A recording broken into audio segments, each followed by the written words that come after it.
خطوة أولى، ولكن لها رمزيتها ولها أهميتها، على اعتبار بأن إعادة فتح السفارة بعد 18 سنة هو رسالة إلى الشعب العراقي وإلى السلطات العراقية بأن المغرب بجانب العراق، وبأن المغرب وجلالة الملك يواكب ما حققه العراق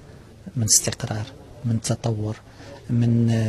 قوة المؤسسات، ومن انفتاح على محيطه الإقليمي وعلى محيطه العربي، وهي إشارة إلى أن المغرب وجلالة الملك داعم لسيادة العراق، داعم لوحدته الترابية، داعم لمؤسساته والاختياراته الاقتصادية والاجتماعية. هو كذلك إشارة إلى ما حققته الدبلوماسية العراقية من تطور مهم ومن تفاعل مع محيطها ومع المجتمع الدولي ككل. السفارة كما قلت هي ليست هدف في حد ذاته، السفارة هي آلية